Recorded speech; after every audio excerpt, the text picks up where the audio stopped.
कि हमारे अतीत के नाम से चलती है। बिहार बोर्ड के तीसरे अध्याय दिल्ली 12वीं से 15वीं शताब्दी तक इसके प्रश्नोत्तरों को करने वाले हैं। चलिए शुरू करते हैं। तो पहला प्रश्न है कि फिर से याद करें, है ना? तो इसमें पहला प्रश्न है, दिल्ली में पहले पहल किसने राजधानी स्थापित किया? इसका उत्तर लिखेंगे हम लोग कि तोमर राजपूत चौहान राजाओं ने पहले पहल दिल्ली में राजधानी स्थापित की थी। चलिए इसके बाद दूसरा सवाल है आपका कि दिल्ली के सुल्तानों के शासनकाल में प्रशासन की भाषा क्या थी? इसका उत्तर लिखेंगे हम लोग कि प्रशासन की भाषा फारसी फारसी थी। तीसरा प्रश्न है कि किसके शासन के दौरान सल्तनत का सबसे अधिक विस्तार हुआ? इसका उत्तर लिखेंगे हम लोग कि मोहम्मद तुगलक। चौथा प्रश्न है कि इब्न बतूता किस देश से भारत आया था? इसका उत्तर हो जाएगा आपका मोरक्को, जो कि अफ्रीका महादेश में पड़ता है। इसके बाद है आइए समझें, है ना?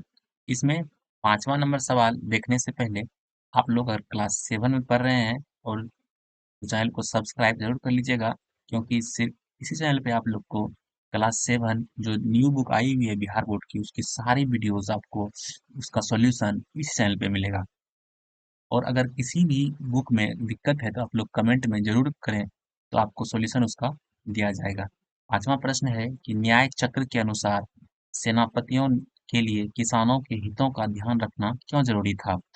उत्तर लिखेंगे हम लोग कि न्याय चक्र के अनुसार सेनापतियों के लिए किसानों के हितों का ध्यान रखना इसीलिए जरूरी था क्योंकि किसानों से एकत्र किए गए राजस्व से ही सैनिकों को वेतन मिलता था, मगर किसान भी राजस्व तभी चुका सकते थे जब वे खुशहाल और प्रसन्न हो।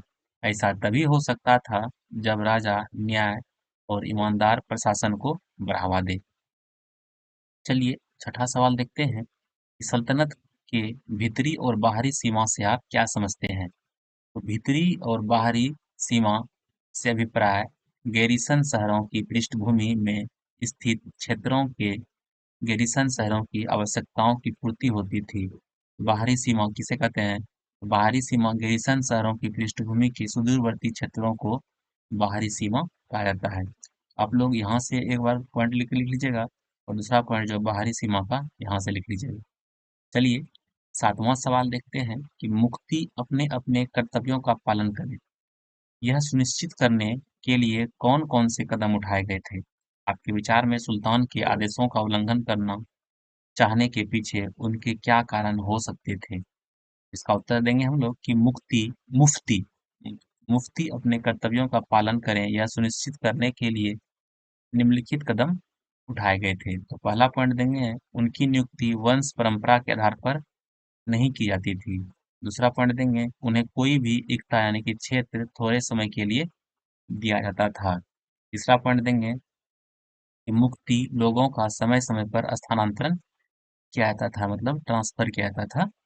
चौथा पॉइंट देंगे कि मुक्ति लोगों द्वारा एकत्र किए गए राजस्व की रकम का हिसाब लेने के लिए राज्य द्वारा लेखा अधिकारी नियुक्त किए जाते थे। और 5वां पॉइंट देंगे कि इस बात का ध्यान रखा जाता था कि मुक्ति राज्य द्वारा निर्धारित कर ही वसूलें और तय संख्या के अनुसार सैनिक रखें। चलिए 8वां प्रश्न है कि दिल्ली सल्तनत पर मंगोल आक्रमणों का क्या प्रभाव पड़ा? तो इसका उत्तर लिखेंगे हम लोग कि दिल्ली सल्तनत पर मंगोल आक्रमणों का निम्न प्रभाव पड़ा। इसमें पहला देंगे हम लोग कि अलाउद्दीन खिलजी और मोहम्मद तुगलक को एक विशाल सेना खड़ी करनी पड़ी, है ना? और उसके बाद दूसरा पॉइंट देंगे हम लोग कि अलाउद्दीन खिलजी ने सैनिकों को के स्थान पर नकद वेतन देना शुरू कर दिया और मोहम्मद बिन तुगलक ने दिल्ली के पुराने शहरों के निवासियों को नई राजधानी दौलताबाद भेज दिया और उस इलाके में बड़ी सैनिक छावनी बना दी गई।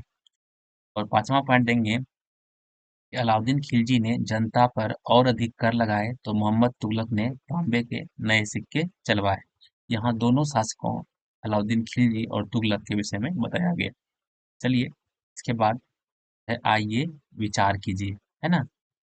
आइए विचार कीजिए। इसमें 9 नंबर प्रश्न है, क्या आपकी समझ में तवारीख के लेखक आम जनता के जीवन के बारे में कोई जानकारी देते हैं?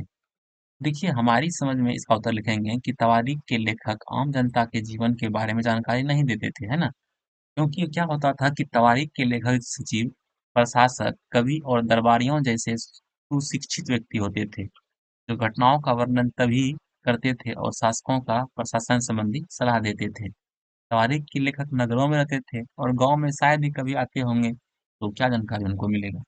और तीसरा पॉइंट देखेंगे, वे अक्सर अपने इतिहास सुल्तानों के लिए लिखते थे, जिसमें उसको क्या कहता था, ढेर सारा इनाम इकरामा पाने की आशा से लिखते थे कि तुम अच्छा सब बात लिखेंगे अपने सुल्तान के बारे में, सुल्तान खुश होकर उनको इनाम देंगे। तो इसमें बताइए, इसमें प्रश्न कह रहा है कि क्या आम जनता के जीवन के बारे में कोई जानकारी देते थे? तो इसका उत्तर लिखेंगे नहीं, नहीं देते थे। वही सब पॉइंट है।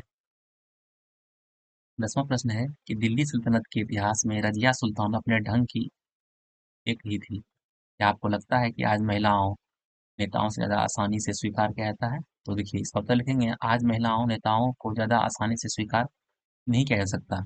जो महिला नेता होती है, आज भी भारत में लोकसभा और विधानसभा में महिलाओं की संख्या कम है।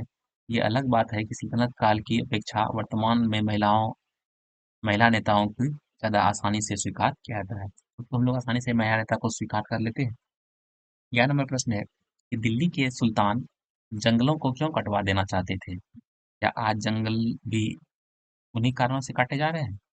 देखिए, इसका उत्तर लिखेंगे कि गैरीसन शहरों की पृष्ठभूमि में स्थित भीतरी क्षेत्रों में स्थिति को मजबूत करने के लिए गंगा जमुना के दोआब से जंगलों को साफ कर दिया गया और शिकारी संग्राहकों और चारागाहों में उनके पर्यावास खदेड़ दिया गया। वह जमीन किसानों को दे दी गई और कृषि कार्य प्रोत्साहन किया गया। लेकिन आज जंगल को काटा जा रहा है, इसके पीछे क्या क्या कारण है? देखिए, इसमें कृषि भूमि को प्राप्त करना, वो आवासों का निर्माण करना, मतलब घर बनाने के लिए। दूसरा पॉइंट लिखेंगे हम लोग कि परिवहन मार्गों का निर्माण और खनन कार्य करने के लिए, है ना। तीसरा पॉइंट देखेंगे, बड़े बांधों का निर्माण में वनों की कटाई, है ना, होती है। चलिए, इसके बाद है आपका कि आइए करके देखें, है ना। इसमें 12 नंबर था आपका कि पता लगाइए कि क्या आपके इलाके में दिल्ली सुल्तानों द्वारा बनाई गई कोई इमारत है। क्या आपके इलाके में और भी कोई ऐसी इमारत है जो 12वीं और से 15वीं के बीच बनाई गई हो? इसमें से कुछ इमारतों का वर्णन कीजिए और रेखाचित्र। इसमें हम लोग लिखेंगे दिल्ली सल्तनत द्वारा बनाई गई इमारतें। कुतुब मीनार का निर्माण कुतुबुद्दीन ऐबक ने, हौज खास जो दिल्ली में है ना, उसका अलाउद्दीन खिलजी ने किया। तुगलकाबाद का किला जो कि दिल्ली में ही है, उसको गयासुद्दीन तुगलक ने करवाया। फिरोज शाह कोटला दिल्ली में है, फिरोज शाह तुगलक ने कराया। और खिड़की मस्जिद जो दिल्ली में है, उसे मोहम्मद तुगलक ने कराया। यहाँ सभी का ईस्वी वर्ष दिया गया है, कब कब उन्होंने इसका निर्माण कराया। तो यहाँ पे बच्चों आपका जो है चैप्टर पूरा समाप्त हो गया। इसका प्रश्न उत्तर आप लोग कमेंट में जरूर बताइएगा कि आपको इसका सॉल्यूशन कैसा लगा। और आप लोग वीडियो को लाइक और चैनल को सब्सक्राइब जरूर कीजिए।